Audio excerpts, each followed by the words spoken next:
IPL 2026 के 65वें मुकाबले में मनीष पांडे और रोवमन पॉवेल की अहम साझेदारी और गेंदबाजों के सामूहिक प्रदर्शन की बदौलत कोलकाता नाइट राइडर्स केकेआर ने मुंबई इंडियंस एमआई को हराते हुए प्लेऑफ की दौड़ में खुद को बरकरार रखा है।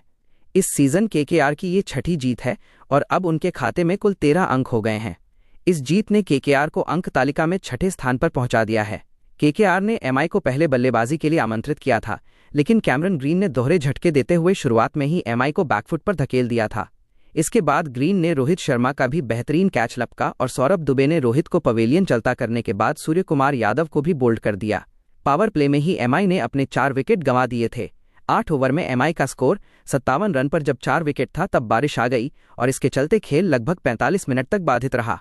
बिना ओवरों की कटौती के मुकाबला रात के 9:15 दोबारा शुरू हुआ, लेकिन एमआई की स्थिति में अधिक बदलाव नहीं आया। हालांकि तिलक वर्मा का कैच लपकने के प्रयास में वरुण चक्रवर्ती ने गेंद को लपक लिया था, लेकिन अंगकृष रघुवंशी वरुण से टक्कर खा गए और इसके चलते तिलक का कैच गिर गया। रघुवंशी हाथ में चोट लगने के चलते मैदान के बाहर चले गए थे और दूसरी पारी में उनके कनेक्शन सब के तौर पर तेजस्वी दहिया बल्लेबाजी के लिए आए थे। बहरहाल एमआई के लिए परेशानी कम होने का नाम नहीं ले रही थी और उन्हें लगातार झटके लग रहे थे। हालांकि कॉर्बिन बॉश की 32 रनों की आक्रामक पारी की बदौलत तक पहुंचने में सफल हो गई। फिन एलन ने पहले ही ओवर में 2 चौके जड़कर आक्रामक अंदाज में पारी का आगाज किया, लेकिन दीपक चाहर ने उन्हें अपना शिकार बना लिया। हालांकि इसके बाद अजिंक्य रहाणे और मनीष पांडे के बीच साझेदारी पनपी, लेकिन पावर प्ले के अंतिम ओवर में बॉश ने रहाणे का शिकार कर लिया। इसके बाद बॉश ने ग्रीन को जल्द ही पवेलियन की राह दिखाई और एमआई के लिए मुकाबले में वापसी का दरवाजा खोल दिया। के स्कोर पर 3 विकेट गंवा चुकी थी, लेकिन इसके बाद पांडे और पॉवेल मिलकर केकेआर को 15 ओवर तक 118 के स्कोर तक ले गए। 10वें ओवर में पांडे ने कैच का मौका दिया था, लेकिन चाहर ने पांडे का कैच लपकने का प्रयास नहीं किया क्योंकि उन्हें लगा कि रॉबिन मिन्स गेंद के करीब हैं, इसलिए उन्होंने गेंद को जाने दिया।